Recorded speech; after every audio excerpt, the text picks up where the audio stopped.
Hey, guys, Altavice Pelzer here, your voice manager, and I unmute the voice of women ready to speak up about what has kept her silent for way too long. This is another episode of the Speakeasy podcast, where we go behind the scenes and talking about what it means to be the successful author, speaker, and I'm excited about this topic because, listen, going beyond higher ground. I know right now you're kind of like, I don't even know if we have a higher ground. We've had so many kind of things occur throughout this year, but I have an amazing guest who's going to be sharing some tidbits and some things that are going to really spark us being able to kind of rebuild and find a stable foundation. With that being said, I want to say hello, Thomas. Hello. Glad to I be here. have you on as a guest today. So, Thomas, introduce yourself to the studio audience, and then we'll dive into today's topic. My name is Thomas Brigger. I'm talking to you from my home in Ohio right now, and we're talking about my current novel, Beyond the Higher Ground. The novel is it takes place in Southwest Virginia in the Appalachian Mountains, in the Blue Ridge Mountains, and the story is about a man who he's a project manager for a very large construction company, and he's given a task to build a prison on a remote mountain in Appalachia. But he sees this construction of the prison as an opportunity to restart his life. He has recently lost his wife. He's been suffering most of his life from a tragic childhood, and now it's time for him to move and go to the higher ground, so to speak. So he actually rents a house on the same mountain that the prison is being built on. But as the prison gets built, he discovers a world that he never knew existed. As he finds people are trying to get him out of the house, he finds that people are smuggling drugs through his construction site. And the world that he discovers is the tragedy of the opioid crisis in Appalachia and in rural America. So that's as the prison goes up, it gets a little worse for him. Yeah, and I think that's right where we are right now, where a lot of people's eyes are being opened to so many different things. I mean, I know we recently were just, looking at the news, and there was a fire tornado. Like, there's so many things we still don't know about the world, but, we're still trying to find this starting point or this restart point. And so when it came to you deciding that you were going to write this book, was it just like, this was something that you were like, you know what? From childhood, you were like, I'm going to write a book and I'm going to be an author. If you read my bio, I've done a lot of things. I'm that guy that never knew what he wanted to do when he grows up. So I've been despite all the things I've been doing, I always wrote short stories. And I didn't really publish any. I used to write them and send them to my sister. But this novel here, I actually was reading a lot of novels. I did a tremendous amount of traveling for business for years. And I was sitting in a hotel room in Cleveland and finished a really bad novel. And I said, even I can do better than that. So I had in mind that I really thought people were not aware of the tragedy that's occurring in rural America. And at the time, I was doing a lot of work in Appalachia, and I thought, I don't really want to write an expose about how terrible this opioid crisis is. So we wrote a story about a man's personal tragedy and his recovery from that tragedy with that opioid crisis in the background. That way, you can make people aware of it in a sensitive fashion.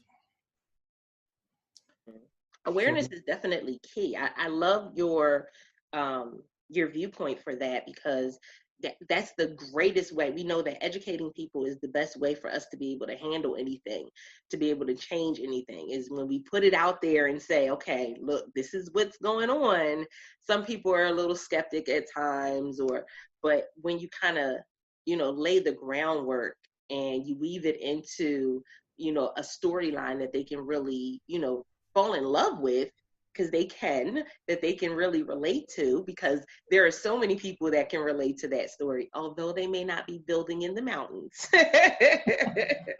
Well, We built it, and the story is about a prison being built in the top of a mountain. And the metaphor of beyond the higher ground is, we get away from adversity quickly as we possibly can, but then it's not an end game. There still is life to live, and still is hope to be had. And that's how the book ends in a very hopeful fashion, which I think is necessary because we need to cling to hope. But as that prison goes up, it also, you can see what people do to themselves when they shy away from adversity. What happens, you start building your own prison. And at the end of the book, the highest point in the area has a prison on top of it. And that's what we want to do, is not build our own prisons, just to, you could pass our adversity, go to the higher ground. There's a passage in the book where Sally's father, they're trying to get away from the river, which is rising, in flooding. And she goes up and she says, well, why do people live by the river? And her father says, it just don't matter, Sally. It doesn't matter whether you get caught by the river or you fall off a cliff when you go higher. You just need to keep going. You need to have the hope, keep moving. Life, there's no end game until you die. Keep living. So that's really the whole premise of the book, and that's kind of the point I want to get across to people. Oh, that part, being able to lead with hope. Because sometimes that's literally all we have to hold on to is that hope. Oh my goodness. So the writing process for you, was it a simple one? Was it just did it just flow as you started putting it out on paper, or did it take you some time to get it out? Somebody asked me just recently, what my structure is. How often do I outline and so forth. And I have to admit, I just write. I get things in my head, and what I've learned, because of writing all the short stories over the years and so forth, what I've learned is if you can build a good character, and if you get to know that character, the character will do the writing for you. It flows very easily for you. I do a lot of writing late at night and so forth, and my mind is clear. And I'm talking to characters. I'm like, "Hey, somebody's going to see me talking to these people here." So that's really where I think is the best way to do it. And so then you start loving your writing. So I really have had no problem. I'm about 3/4 of the way through another novel right now, which I'll be getting into as soon as we're finished here. And it's moving along very quickly. So everybody has their own ways of doing things. I would like to say I was more structured, but I'm not. It just comes. Oh, no, that's not a problem at all. I know many people that don't really have like a cut straight schedule of writing, because you never know what's going to happen, and you can be somewhere. Like I know you said you write a lot at night. I'm traveling, little ideas will pop in my head, and I'll go ahead and write little things down and go, oh, that would be perfect for this. I do the same thing. I write it on Post-it notes. I've written it on a little piece of paper in the car. So then you get excited about it. You can't wait to get down and put it in paper. You love the process. For me, it's always index cards. So I'll do index cards, so that way when I type it up, I can go ahead and just rip up the index cards. I used to do the sticky notes as well. So well, I've got sticky notes all over the place here. I found that worked better for me though than trying to write things in notebooks, because when I wrote it in a notebook. I don't know if it's a mental thing. I don't want to go back to the notebook. Even in school, I wasn't very good at taking notes. Right? Like, you don't want to go back. Like, I think there's like a PTSD with that. Like, back to the notebook. Yeah. That was definitely a process. So those of you Speakeasy podcast listeners that are like, you're in the process of, how should I start writing out some idea? Index cards, sticky notes. Get you something that you can write it down, a quick note, or even if it is a notebook, make it a small one, so that way it's not like a big hassle to go back through it. And for me, when I make my notes, I keep them as condensed as possible. I don't want to write the book twice. So what I've found, if you start coming up with an idea, then sit down and start typing. Don't just write it in a notebook and try to figure it out later. So. You do have to have some value to your time. Exactly. That makes a whole lot more sense than you. And I think the worst thing, so for me, and I ask this to everybody that comes on, when it comes through the process, like, what is the worst thing that you've ever done, when trying to write a book? For me, it was trying to edit it as I was writing it. Oh my God! This first book, when it first came out, the editing was so bad from the publisher. I had to take it back to the publisher. So this time, I'm trying to edit it as I've been going along, and I'm driving myself crazy. I'm just absolutely driving myself crazy. So, yeah, you're exactly right. That is that's a tedium you don't want to get involved with. I just want to talk. You just want to get my words out. But yeah, I keep thinking my grade school teacher's looking over my shoulder now. I'm trying to find out where I put a comma or something. Oh my goodness, I had that same thought. Like there's somebody, or my high school English teacher is like going to see this and critique it. And I don't even remember her name, but she's just going to see it. I can see her. Well, what I have now is my wife is an avid reader, and she always say, "Here, let me read what you have so far." No, not yet, because she is such a critic. She will. I mean, she's good to have around because she will catch everything right away. That leads me to another thing. When it comes to us trying to find a higher ground, man, support is necessary. Support is so important.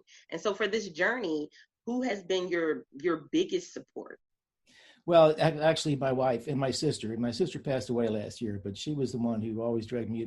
If I didn't send her a story over a couple of years, she would get on me. You need to write me something, because she would get them and give them to her friends and so forth. I had a lot of short stories floating around here, so those where my support came from. And I agree with you so much. One of my characters in the book basically is in some trouble, and the main character becomes her support. And that theme is carrying through, that she makes it because of his efforts and his belief in her and belief in people in general. And that's another point we like to make of the book is, there's beyond after the higher ground, you do have support. There are other people to go to. There's always family. There are always friends. There are always people are more generous than we give ourselves credits for being. Think about it. Even right now with this pandemic and so forth, I just noticed in the area where I live, which is fairly rural, everybody's watching out for each other, and it's good. It's a good thing. Yeah, I think I love that piece that, seeing people really step it up, and it can be just the simplest of things, but it can make a world of difference for another person. Mm-hmm. And so, yeah, your sister saying, "Hey, I didn't see, I didn't have another story from you. Like, what's going on? I need a new story. I need something to read." It can be the simplest things, from our words to our actions. Doesn't always have to be financial. And so I know a lot of times people are like, "Oh, well, I want people to invest in it." No, people can be invested in other ways. Yeah, that's good. People are best to be invested in people. That's the lasting investment. That's one that sticks with you, and I believe in that. So it's always good. And I think there's always should be hope. There's, as long as there's somebody around to lend out a hand, there's always hope. I love it. I love it. So the new story that you're working on, do we already have a date for when it may be? It depends on the publishers, and I need to finish the book. So I'm looking probably, the best time, as you probably well know, there are certain times that are good and certain times that aren't so good to come out with a book.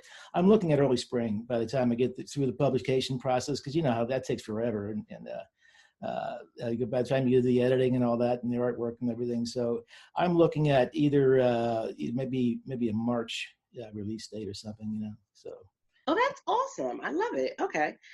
So now when it comes to a final word, when it, thinking about what it means to go to that higher ground, what is something that you want to leave people with, when they hear this and they're like, I can definitely relate. I definitely want to read the story, but I want to hear what he has to say about going to that higher ground. We can get past our adversity. We can go to the higher ground, get past our adversity, and then see what's beyond that higher ground. It's not an end game. It's just how life goes. So we continue to live. I had a friend who was a cancer survivor, got over the cancer, just kept on living, kept going. And I said, there it is. He got past to the higher ground and then went on beyond it. Life goes on. Oh, that was perfect. Oh my goodness. Speak Easy podcast listeners, we have been listening to, and hearing your voice when it comes to the things that have been going on and how you've been feeling throughout this whole process of 2020. I think we can collectively say that 2020 has not been a year. It's kind of just been a process. Yeah, a challenge. It's been a challenge. Like it's been a series of unfortunate events at this point. Like just looking at everything going on, but you have hope. Yes. You guys heard Thomas say that word a lot of times in this episode. You guys, there is hope. So connecting with different people, reading some stories that can bring that hope back into your personal journey and into your personal view is something that is really valuable at this time. So Thomas, let them know how they can reach out to you and where they can get the book. Very easy. The book has its own website, and it's just beyondthehigherground.com. One word, beyondthehigherground.com. You can go in there. There's samples of chapters in it. There's our testimonials and reviews are in there. There is actually a media section with different interviews that I've had and so forth. And there's also links to all the online bookstores, so you can go right to it and if you wish to purchase a book. So just for that site, just makes it nice and easy. It's just for that book. It's beyondthehigherground.com. I love it. Speak Easy listeners, I appreciate each and every one of you because, again, without the Speak Easy listeners, there would be no Speak Easy podcast. So you guys make sure that you join the conversation, bit.ly/Speak Easy, a podcast show. Listen in, give a review, and share it out because guess what?